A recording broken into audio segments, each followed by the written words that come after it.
Hey everyone, it's Brody from Everything Board Games. Game Brewer sent me the Forbidden City, so let's get it to the table.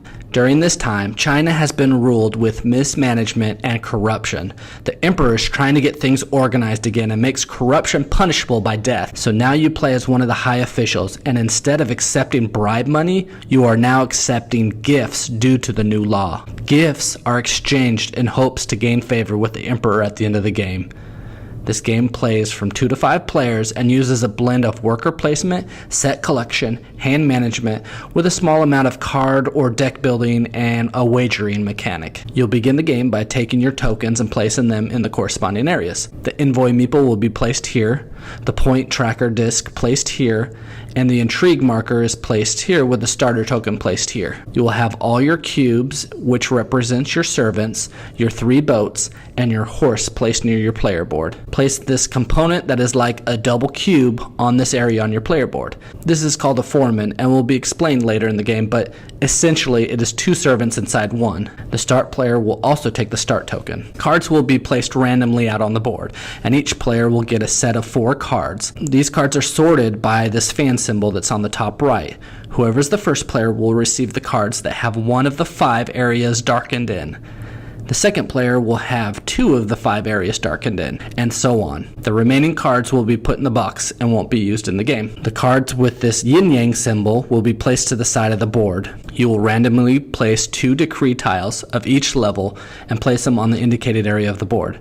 There are 5 tiles of each level, and so games can be a little bit different each time that you play. Travel tokens will be added to the travel track faced up, and the remaining will be added face down in 2 draw piles. You will roll the 3 dice and place them on the top of the board. Lastly, you'll place the tracker on the first area. In the first round, it shows that you will get 6 servants, and so everyone will place 6 of their servant cubes on this area of the board, which is the servant pool. During your turn, you'll be exchanging gift cards from your hand with the areas on the board. And each and every turn you must do this, or else you will be done for the round. If your gift card from your hand is higher than the number that's on the board, then you can freely exchange them. If your card is lower or equal to, then you will need to exchange them by either removing 2 servants from your servant pool, or by discarding one of your gift cards from your hand to the discard pile, or by simply announcing that you won't take any actions with that card. The only exception is that a value 1 card can be exchanged for a value 9 card because some exotic fruits are very hard to find on the common street market, and officials are sometimes tempted to do an impulsive exchange for them. You'll place the gift cards from the game board that you exchanged in your discard pile on the player board. These cards will be your new cards for the next round. After you exchange gifts, you'll take the action that's on the card that you placed, shown on the bottom left. Many of these show an icon of the location on the board, which means that you will take the action of that location. For example, this card has a purple symbol which matches this area here in the center of the board. I can perform this action here, and then I can perform the action in this location where I placed my card. So I could do 2 actions while placing this 1 card. I can choose to do one or the other action, or I can choose to do both. If I do both, then I have to take the card action first. You will be doing this again and again until you have no more cards left. When everyone has no more cards left, then it's time for the next round. Let me explain each area on the board and their actions, and then I'll explain what happens after each round. Let me start with this area in the middle that I was talking about earlier. This area is the Palace of Heavenly Purity, and it is one of the most important places on the board. To do this action, you will advance your envoy meeple on the track by 1. Each area on the board has a basic action and an advanced action. You will choose to either do the basic action or pay more to do the advanced action. If I wanted to do this advanced action, then I will remove 2 servants from my servant pool from my player board, and in return I will move up twice on this track, and I will also move up once on the intrigue track. The first person to reach the top will claim the spot with the highest point value. If you don't reach the top by the end of the game, then you are not eligible to win, and your score will be 0. And that is why it's so important in the game. Up here is the travel section. You'll move your traveler one space and collect a token and receive its benefits immediately. These benefits vary and can help you with your strategy. Your other option is to remove 2 servants from your servant pool and move your traveler twice, collecting 2 of these tokens.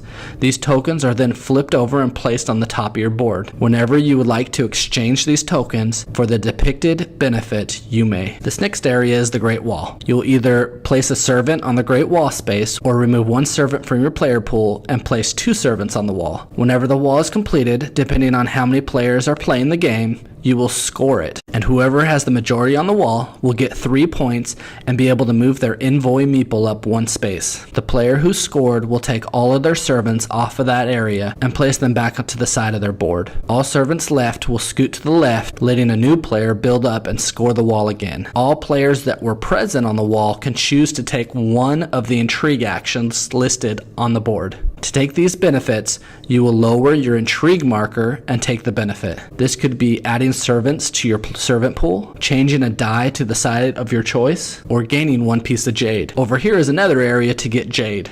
You'll exchange the number of servants to gain that 1 piece of jade. Once the cheaper jade pieces are gone, then you will have to pay the higher price to get jade. Looking at the chart on your player board, it would be best to get at least 5 pieces of jade to score 15 points. These are scored at the end of the game. This is the intrigued section. You can move up by 1 space. If you're the first to play here, then you will get the first player token for the next round. Or you can remove a servant from your servant pool and move up 3 spaces on this track. Remember, this is the tiebreaker in the game, and in combination with the Great Wall, you can combo some great extra actions. This is the decree section. You will need to choose which decree you will want to do, as each will do a different benefit. Some will give you added actions each round, some will give you extra benefits that you can always take, and some will give you extra ways to score more points for in-game. You will add up the number that's on the bottom left of the decree tile to the number of how many players who have already been there. It might be wise to get there early because you will be able to take that action every round. It'll be cheapest if you're the first one there, and it'll make it more expensive for all the other players. When placing your servants on one of these, you will score 3 points as well. This bottom section here is the Grand Canal. You can place a servant on one of your ships and then have the choice if you want to move it 1 step to the next harbor spot. Or you can place 2 servants on 1 or 2 of your ships. When a ship carries 3 servants and reaches a harbor with a reward that you would like to receive, then you can exchange them in. This section gives you 4 points. This section will give you an additional gift card, which you will take in your hand, and you will take one of these yin yang cards that were placed to the side. From then on, you will have 5 cards in your hands at the beginning of each round. The last one lets you unlock the foreman, which again counts as 2 servants. But when adding it to location, it only counts as 1. So essentially, you're always getting the benefit of being either 1 or 2 with any of the actions in the game. You'll want to use the foreman token on areas like the Great Wall or the Grand Canal. Each time you do one of these actions, you will clear your ship and take it off the board and place one of the servants on this section to the left of your player board. This section lets you know how many times you can do each of these actions. You can do the foreman action once, you can do the gift card action twice, and you can do the point action 3 times. Remember, when doing this, you will be losing a servant that could potentially be placed back into your servant pool. If you ever run out of servants to place on your servant pool, then you will run out. Once everyone is done and have exchanged all their cards, then the evening phase begins. Each player will count their gift cards in their discard pile and see how many of them match the destiny dice. Whoever matches the most will get 3 points and advance their envoy meeple up on the track 1. If there's any ties, then you will reference the intrigue track. Then for each player, each matching gift card value will gain you 1 servant from your general supply and be placed in your servant pool for the next round. If 2 dice have the same number, then each matching card will gain 2 servants. All ships will then move 1 step forward in the canal. Each player can choose if they want to claim the harbor reward or if they would rather wait to be able to move it further. You will then start the next round with the morning phase. You will determine the start player by whoever has the token from the intrigue section, and you will refill the map with travel tokens on any of the empty spaces. You will re-roll the destiny dice and place them back in the spaces provided. You will execute your decree advantages for anyone who has a servant on a decree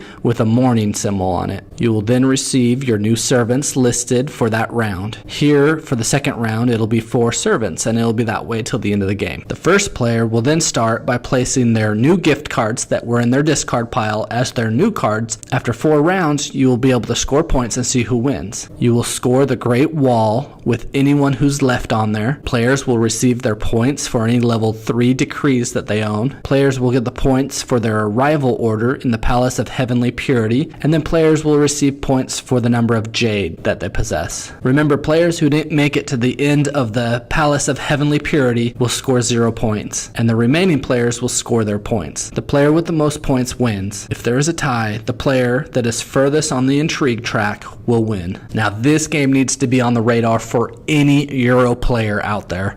This game is put together very well, and I always love a game that makes your turn very simple. For example, in this game, what you're doing is you're exchanging one of your cards in your hand with one of them on the board. That's what you're going to do every single time it's your turn. This mechanic is so simple, but when you're playing the game, you really have a choice of doing so many different things. It is sometimes hard to choose what you really need to be doing. Yet the game narrows your choices down because you might be looking for a card that is lower value so that you can exchange your card. Or you might be looking for a card that is the same as one of the Destiny dice so that you can earn more servants for next round.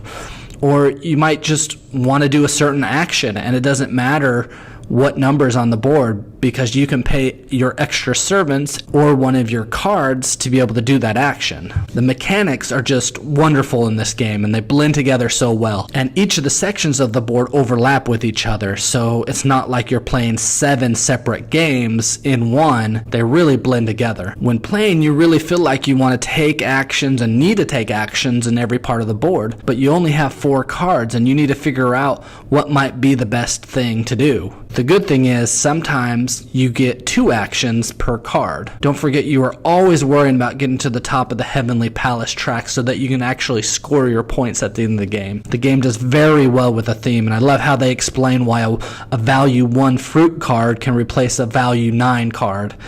I think the theme isn't used much in board games, and it helps to have something new and fresh. When playing the game, you might not feel like you scored many points at the end of the game, and so it's important to know where the points come from and how important certain actions can be to give you more points. This might be by the decree tile, or by getting more jade, or by getting to the top of the Heavenly Palace first, or by scoring multiple times on the Great Wall. Whatever your strategy might be, the points really do count. I love the intrigue track and how that track comes into play so many times during play. I also like how you can move back on that track to exchange for an extra action, but you can only do that if you participated in the Great Wall.